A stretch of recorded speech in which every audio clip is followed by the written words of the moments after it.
Pues vamos a dar inicio a nuestro análisis de este 24 de abril del año 2013.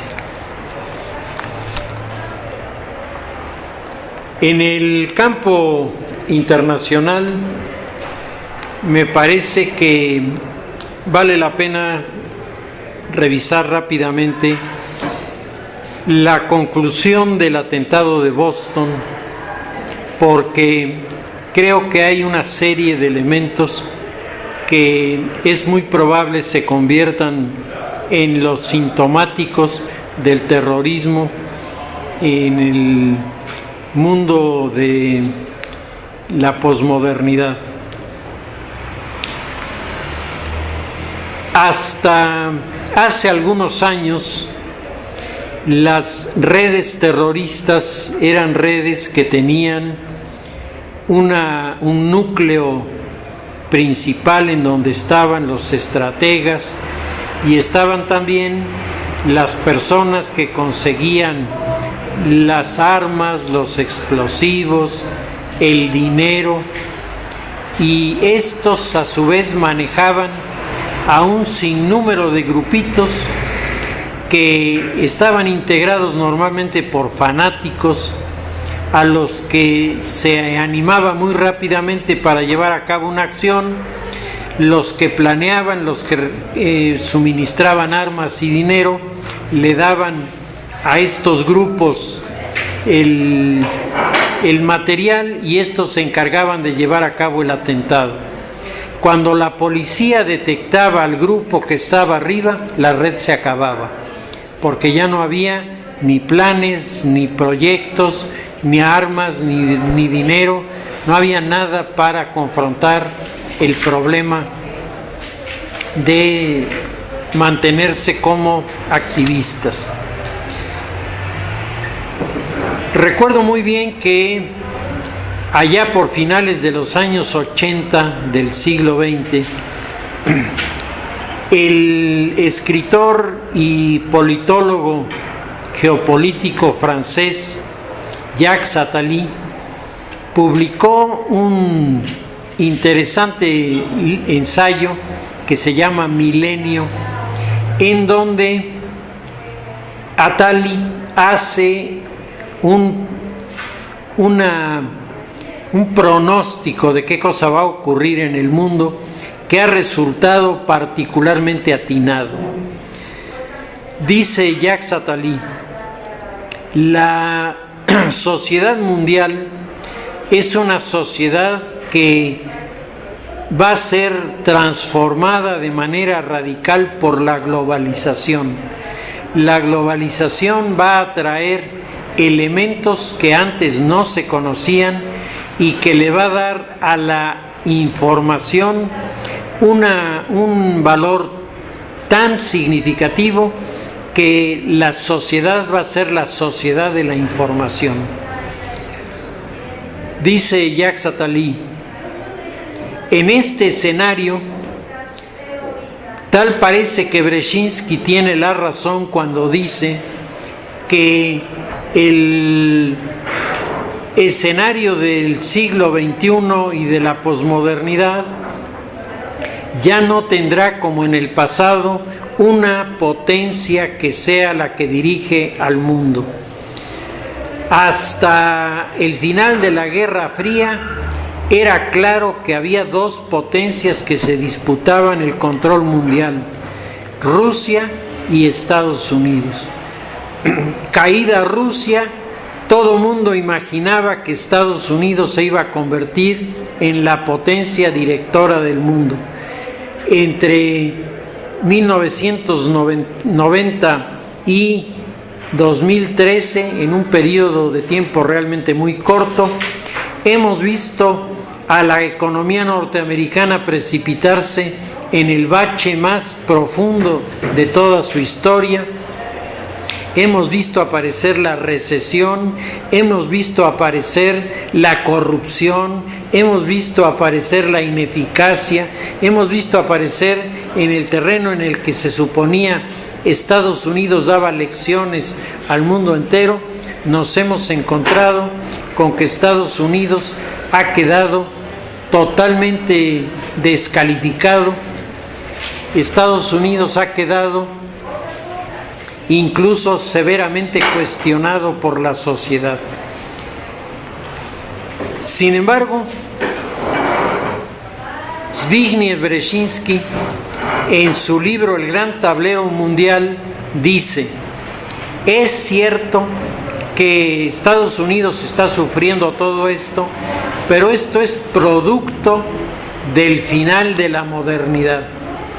Pero Estados Unidos está recargando pilas, la economía norteamericana va a volver a crecer y antes del año 2025, que es la fecha que Brzezinski marca, antes del 2025 veremos nuevamente a Estados Unidos aparecer como una gran potencia. Y entonces dice Brzezinski varias cosas que son muy importantes. Primera, dice: Estados Unidos asumirá el papel que tuvo Europa a lo largo de la historia de la humanidad. Por primera vez en la historia, por primera vez, un territorio fuera de la isla mundial, es decir, esa gigantesca isla que comprende Europa, Asia y África, un país fuera de la isla mundial, perteneciente a la isla continental, tomará la dirección. Y dice Brzezinski: pero no será por mucho tiempo. La gran potencia tendrá que abrir espacios para otros, y si pudiéramos anticipar, dice Brzezinski, un escenario en el futuro, tendríamos que decir que el mundo evolucionará a la conformación de archipiélagos de riqueza y de poder, es decir, bloques que formarán alianzas entre ellos. Un poco la teoría que ya habían manejado desde Ratzel hasta Haushofer, en el sentido de que hay un corazón continental que es el que rige, dirige, orienta y motiva a los demás. Hay un Midland, un territorio intermedio formado por los países que ayudan a la potencia a mantenerse funcionando, y hay un Rimland, hay una periferia que es el factor a sumar, a rescatar de la pobreza para convertirlos en seres productivos que transformen el entorno y creen una región que sea verdaderamente rica y poderosa. Brzezinski, por lo tanto, está señalando, primero, que la dirección de la isla continental por primera vez va a prevalecer. Segundo, que aparecerán los archipiélagos de poder y de riqueza. Y tercero, que los archipiélagos serán bloques regionales.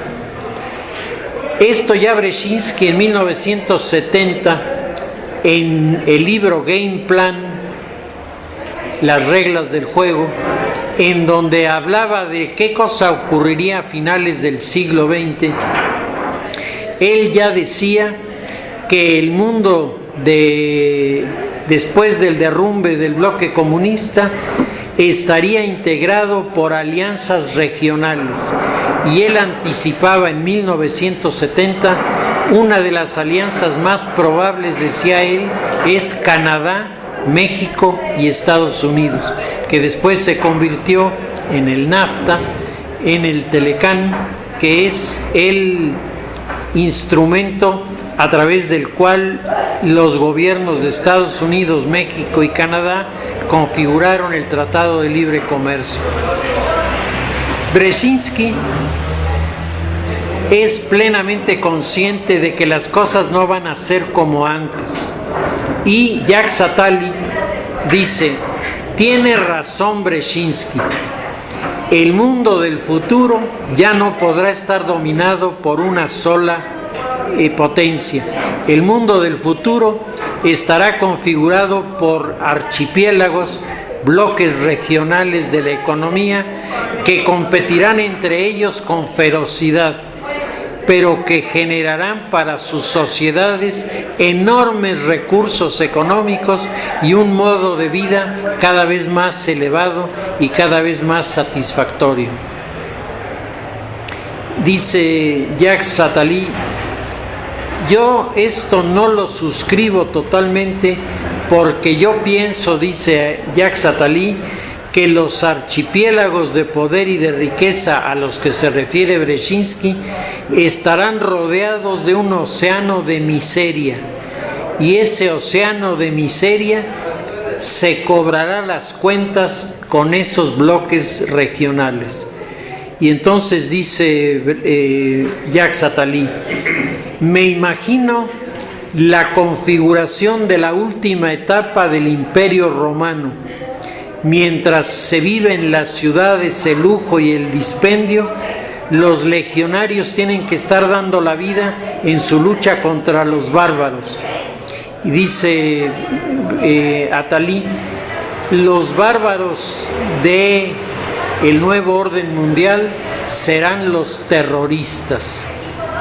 Entonces, desde allí, Jacques Attali le ha ido atinando a muchas cosas y me parece que la combinación de los escenarios entre Attali y Brzezinski nos acerca muchísimo a la realidad que estamos viviendo hoy.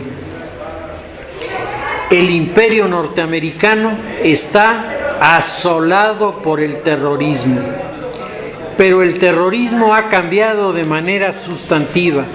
Decíamos, antes de que terminara la modernidad, el terrorismo dependía de una célula rectora que, una vez detectada y neutralizada, liquidaba al aparato terrorista. Hoy ya no. Lo que nosotros vimos en Boston es a un par de hermanos que sumamente ideologizados en su religión llegan a la conclusión de que la sociedad en la que viven es una sociedad mala y esta sociedad necesita recibir un aviso de que se está comportando mal. Y una de las señas del mal comportamiento es que las mujeres participan en las carreras con los hombres en el maratón. Esto es totalmente reprobable para el Islam y entonces ellos por eso se decidieron a poner las bombas en el maratón. ¿Quién les dijo que lo hicieran? Nadie. ¿Quién los entrenó? Internet.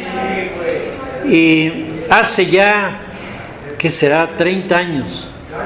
Un amigo mío que es politólogo que vive en la Ciudad de México, una vez me comenzó a hablar de armar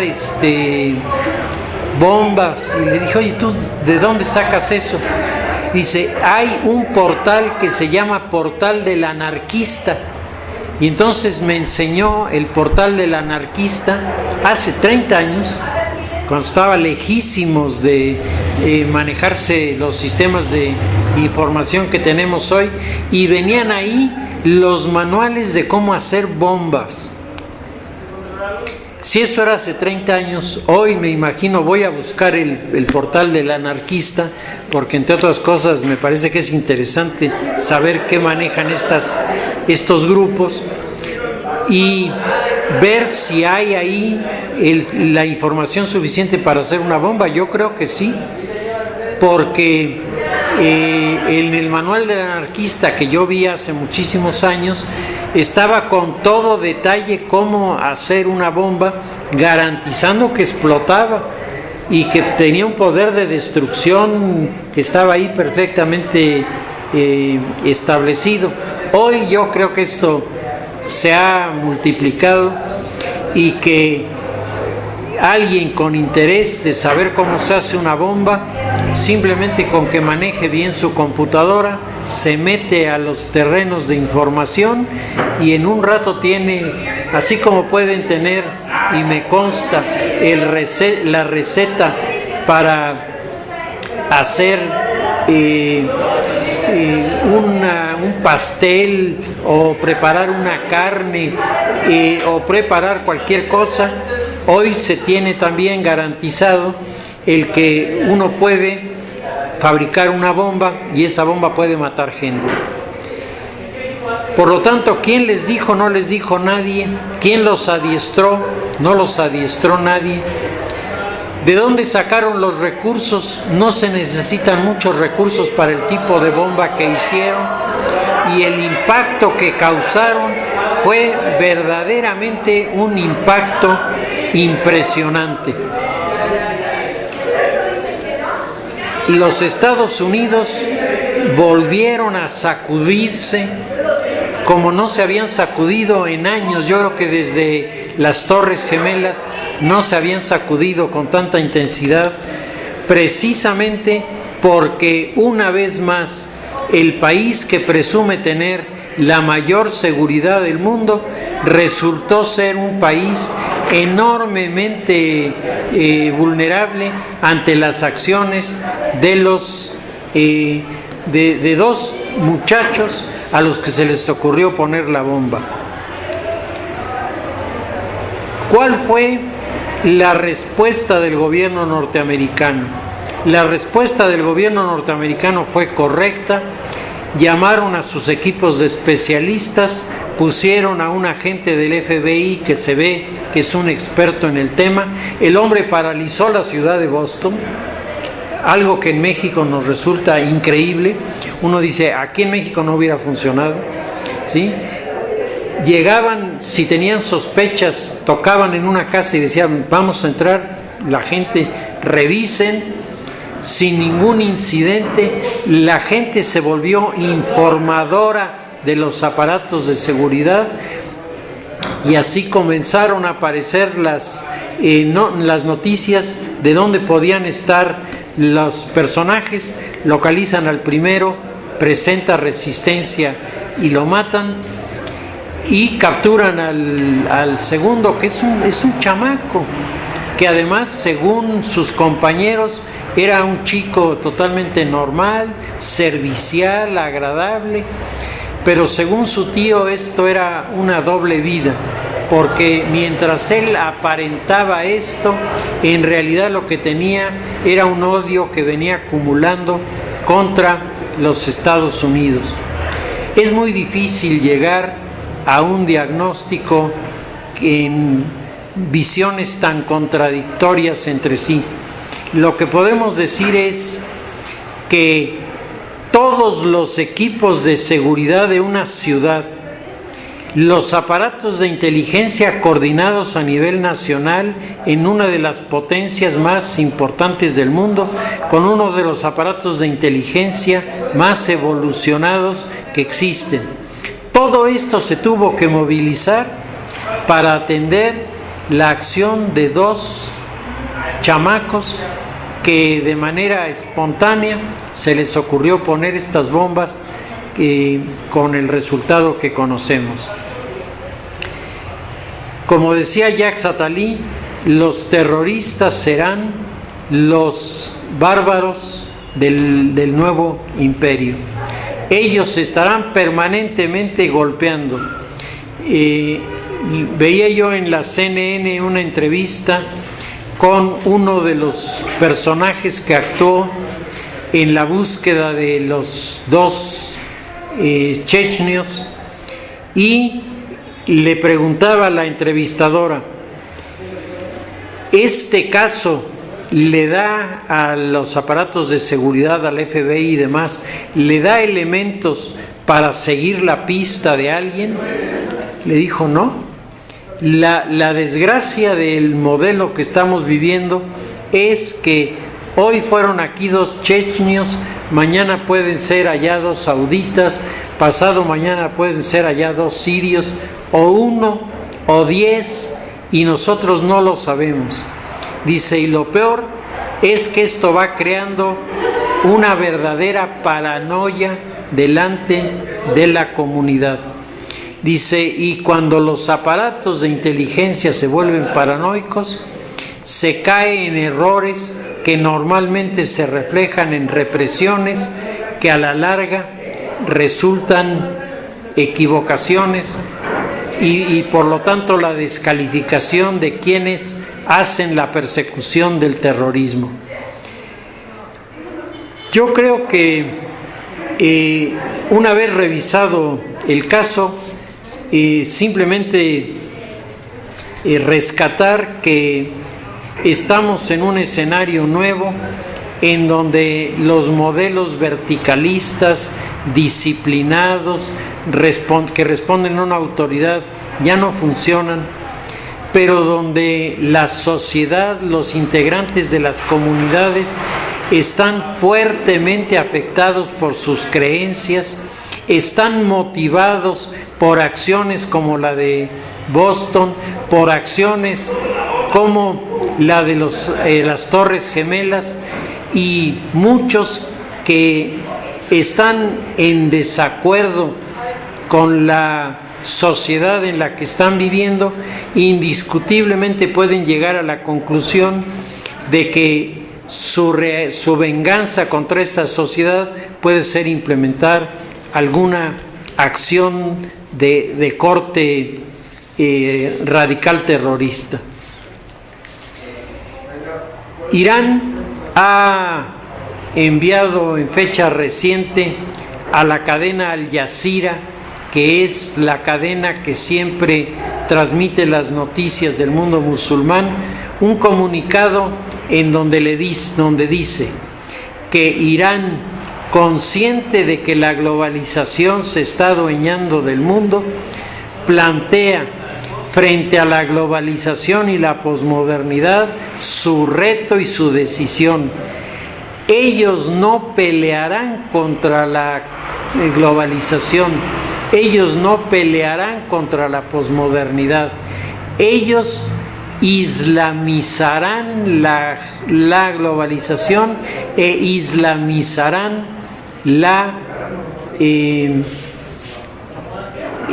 posmodernidad, y con esto me parece que el Islam está tomando un paso adelante en el escenario, porque decíamos, los islamistas, incluyendo los chechenios que pusieron la bomba, están pensando que al poner la bomba están atacando a los cruzari, a los cruzados, están atacando a las personas con una convicción religiosa cristiana tan profunda como la que ellos tienen del Islam.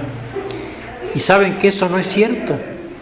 Un porcentaje altísimo de los que resultaron afectados no son creyentes, es decir, no son el exponente de ese adversario que el Islam ha imaginado. Y el Islam está enviando a muchos al mundo europeo, muchos al mundo americano, con la intención de convertirse en figuras importantes de la sociedad civil con criterios islamizantes, para de esa manera crear internamente en los países la confusión. Ya en alguna ocasión les había comentado, en Francia hay ya municipalidades gobernadas por islámicos que están imponiendo la Sharia cuando ellos son visitantes, y en algunos de los países europeos hay un rechazo tan grande a los islámicos precisamente porque los islámicos están exigiendo derechos que ellos no otorgan a los cristianos que viven en sus territorios. El escenario es un escenario complicado, es un escenario difícil, vale la pena reflexionarlo y meditarlo. En el terreno de la política nacional, a mí me parece importante el tratar de ubicar qué está pasando en la UNAM, qué está pasando en los grupos de maestros en Guerrero, en Oaxaca, en Michoacán. ¿Qué está ocurriendo que de repente parece romper un modelo que el gobierno de Peña Nieto estaba presentando y que resultaba enormemente atractivo? Apenas a unos meses de la toma de posesión de Enrique Peña Nieto, 1 de diciembre del año pasado, estamos a finales de abril de su primer año de gobierno, 4 meses, se había llevado a cabo una acción muy interesante de los grupos que configuran el bloque de asesores que parece más destacado del gobierno de Peña Nieto, que proponía un pacto de los grandes partidos para lograr las reformas que al país le vienen haciendo falta ya hace varios años. El grupo de Peña Nieto, el organismo de Peña Nieto, consta de 3 grandes áreas. Un área que es el área de los viejos políticos que están unidos a través de los lazos que en su momento lanzó y consolidó el grupo Atlacomulco, que es el grupo representado por Choaifet, que es, digamos, el alma del movimiento. En segundo lugar está el grupo de los políticos del PRI que, llamados por diferentes caminos y con diferentes motivaciones, se suben al carro convencidos de que el PRI, cuando regrese al poder, va a regresar con las características del PRI de antes. Este grupo está representado por Osorio Chong, el secretario de Gobernación. Uno es Educación, otro es Gobernación. Y el tercer grupo es el grupo llamado de los Golden Boys, es el grupo de la gente con preparación, con una muy buena preparación, encabezado por Videgaray, que es el autor de este plan original para lanzar el proyecto de del Pacto por México y abrir las puertas a las reformas que necesita el país. Los teóricos de las élites, Pareto, Mosca y Michels, coinciden en que las élites se dividen entre élites conservadoras y élites innovadoras. Y entonces dicen que al interior de la élite dominante, es decir, la élite que tiene el gobierno, se produce naturalmente un choque entre los conservadores y los innovadores. Los conservadores que quieren que las cosas sean igual que antes, es decir, los que piensan que la sociedad no es dinámica, y al no ser la sociedad dinámica, pues entonces se le puede exigir a la sociedad que permanezca inmóvil en un determinado diseño. Y los innovadores que dicen, eso no es posible, la sociedad por su propia naturaleza se mueve, va hacia adelante. Dicen los teóricos de las élites, los innovadores asustan al principio, porque el innovador trae ideas totalmente diferentes de los de antes, y eso asusta a los conservadores que dicen, pero ¿cómo? Si nosotros sabemos que no hay más manera de hacer las cosas que la que nosotros manejamos. Y dice Ortega y Gasset, y este problema se acentúa cuando las élites marcan las diferencias generacionales, es decir, cuando además de ser conservadores e innovadores, nos encontramos con jóvenes y viejos. Normalmente los innovadores son los jóvenes En el caso del gobierno de Peña Nieto, el equipo de los Golden Boys es el equipo de los innovadores, mientras los conservadores estarían representados sobre todo por el grupo de Osorio Chong, que es el que tendría más la tendencia a decir vamos a regresar como antes, cuando la experiencia ha demostrado abiertamente que nunca se puede regresar al pasado. Eso solo en las películas, porque en la realidad los seres humanos estamos siempre moviéndonos hacia adelante. Dice Ortega y Gasset que en este tránsito de una élite a la otra, la élite juvenil, la élite innovadora, debe tener la sabiduría para entender qué cosas del pasado tiene que conservar y qué cosas del pasado tiene que desechar. Y tiene que entender que la innovación tiene que engarzar con lo que se venía haciendo, porque de otra manera es intentar comenzar desde cero. Y comenzar desde cero es una visión anarquista. Solo los anarquistas dicen, primero destruye lo que hay y luego ya veremos qué se puede hacer, que será mejor que lo que tenemos. Entonces, dice Ortega y Gasset, es muy importante que los líderes, los integrantes de la élite juvenil innovadora, sean sensibles a que hay cosas del pasado que tienen que conservarse, porque esas cosas son las que le van a dar certeza a muchos de que el proyecto va a funcionar, y al mismo tiempo tienen que ser claros y audaces en sus propuestas, que deben, dice Ortega, tener dos características. La propuesta de los jóvenes innovadores debe ser una propuesta viable y debe ser una propuesta alternativa.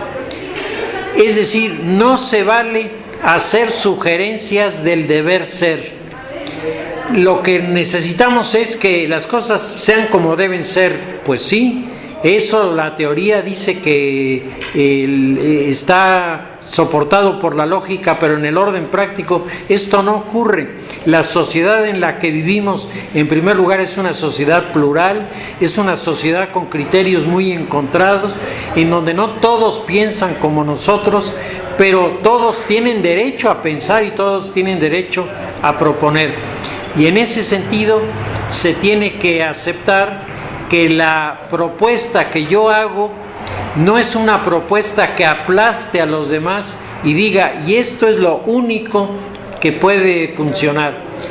Ese tipo de planteamientos, dice Ortega, lleva al fracaso. El planteamiento que construye es el que dice, esta es mi propuesta y estoy dispuesto a oír opiniones y a sumarme y a quitarle si le hace falta y a ponerle si le hace falta también, para que todos nos sumemos en la misma idea. Me parece que este es el proyecto del Plan por México, del Pacto por México. Si ustedes lo revisan, reúne esas características.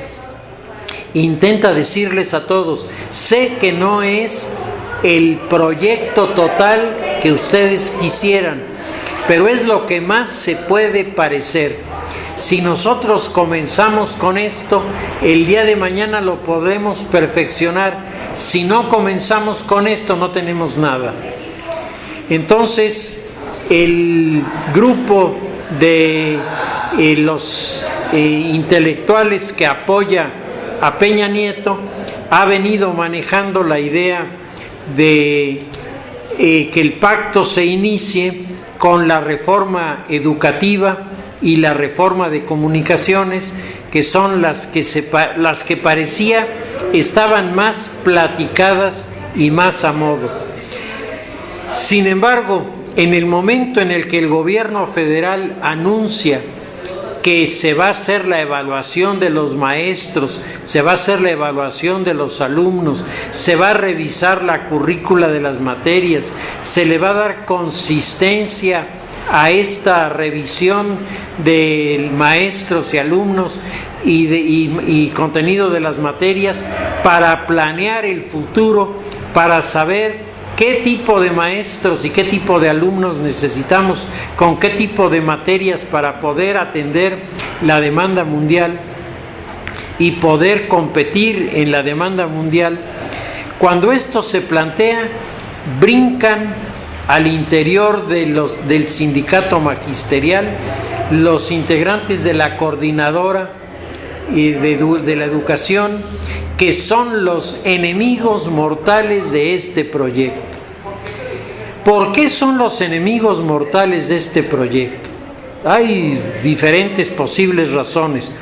Una sería que no entendieran realmente de qué se trata y que, egoístas y cerrados en su propia realidad, digan: yo no me voy a someter a una evaluación cuyo resultado es que me van a descalificar y me van a mandar a barrer las calles o hacer cualquier cosa porque no califico para maestro, por lo tanto no lo acepto. Esto es una posibilidad. Otra posibilidad es la elaboración de los proyectos de evaluación. Nos la deberían haber consultado, porque nosotros somos los que sabemos y nosotros somos los que tenemos que evaluarnos a nosotros mismos. Esta es una alternativa. Y la tercera es: no me interesa que el país progrese, porque si el país progresa, todo lo que yo tengo se me va de las manos. Entonces, si el país tiene que pasarla mal, que la pase mal, pero mis privilegios están por encima de cualquiera. La postura que originalmente se expresaba en un lenguaje de pues necesitamos sentarnos a platicar, cambia de repente, y en el estado de Guerrero, en el estado de Oaxaca y en el estado de Michoacán nos encontramos con confrontaciones, y sobre todo nos encontramos en la zona de Guerrero con la ocupación de la carretera del Sol, que es una de las carreteras claves para el turismo, en un estado que ha sido terriblemente golpeado por la violencia, por la inseguridad, en donde las noticias que han salido desalientan a muchas personas de ir. A una situación así se suma el que se adueñan de las carreteras e impiden el que llegue, como si hubiera la intención de tronar un centro económico significativo basado en el turismo. Pero llama la atención que algo semejante ocurre en Oaxaca, en donde además, pintadas en las paredes, hay leyendas que dicen: lárguense los turistas, no los queremos acá.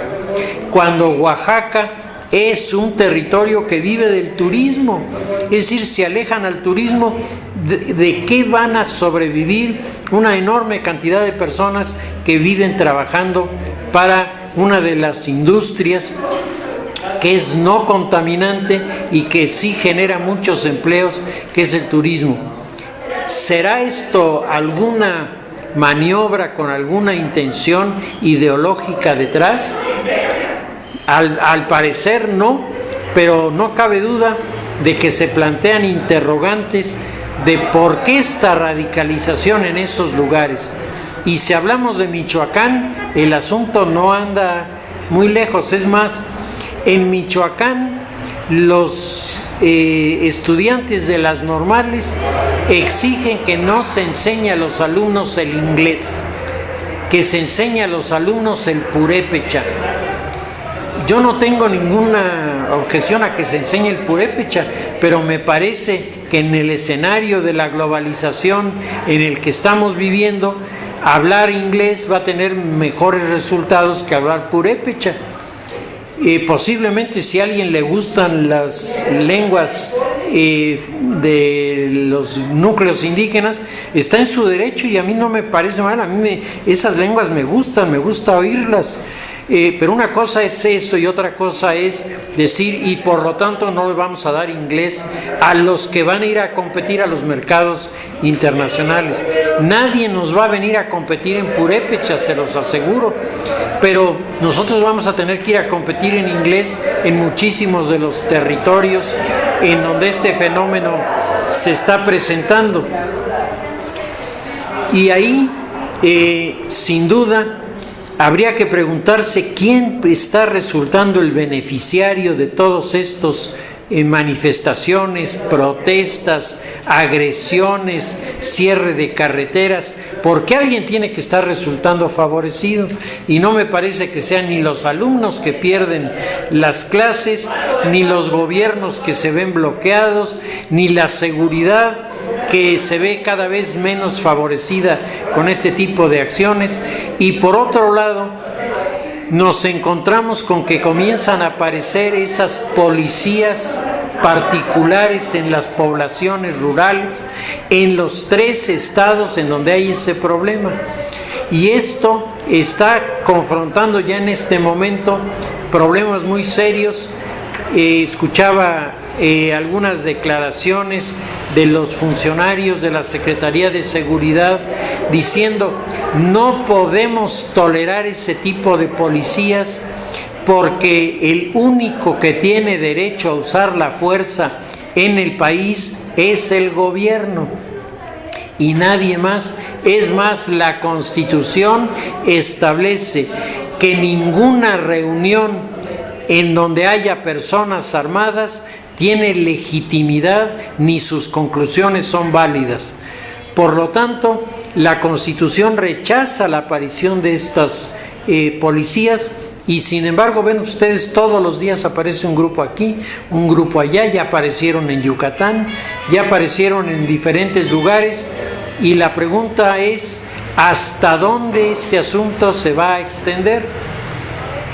Por si fuera poco, se produce el incidente de la huelga y crisis de la Universidad Autónoma de la Ciudad de México, universidad fundada por Andrés Manuel López Obrador y que se ha convertido en uno de los centros principales de conflicto, porque en todos los años que lleva de funcionamiento, lleva 57 egresados y tiene alumnos que todavía corresponden a la generación inicial, aunque han pasado 11 años o 12 de que se fundó la institución.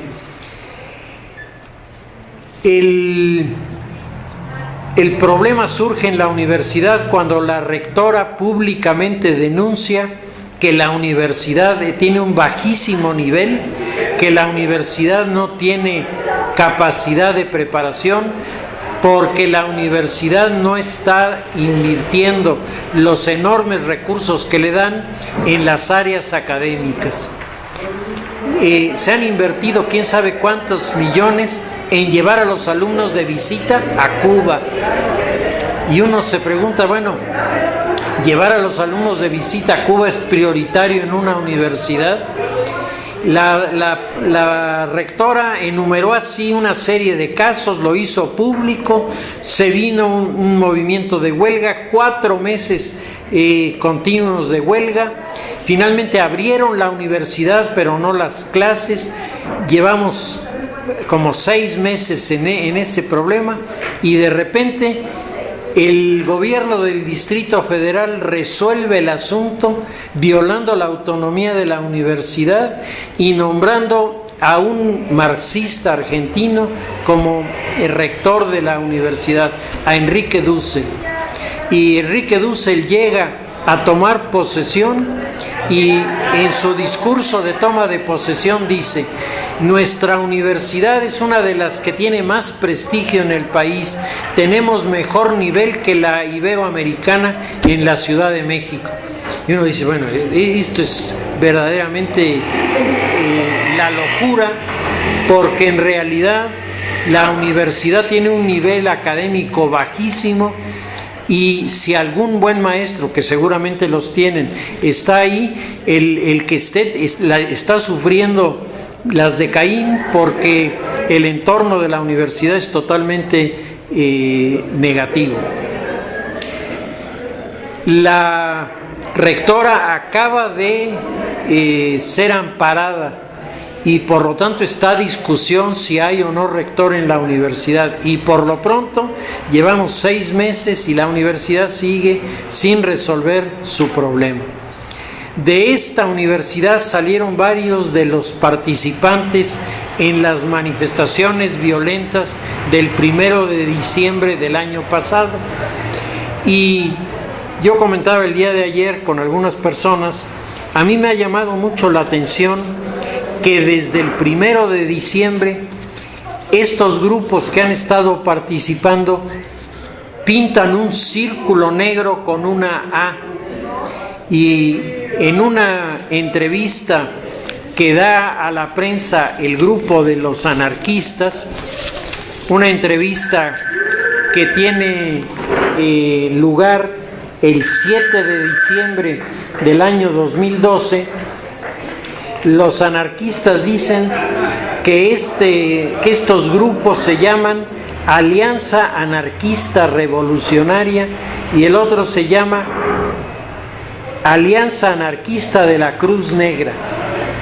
y que ellos son los que a nombre de la sociedad hacen las acciones violentas, y dice aquí, porque son acciones en legítima defensa de los que nos sentimos ofendidos por cómo actúan los demás.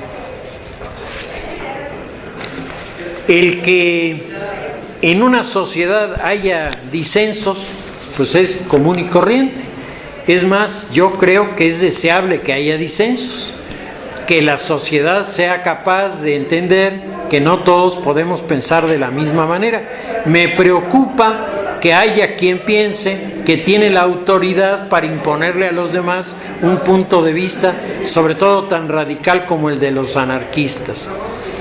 Pues este grupo que participó en las acciones de el 1 de diciembre está participando ahora en el secuestro de la rectoría de la UNAM, y son los que, siendo 20, tienen paralizado a la UNAM frente a un rector que francamente me decepciona cuando dice el problema es un problema universitario y tiene que ser resuelto por universitarios.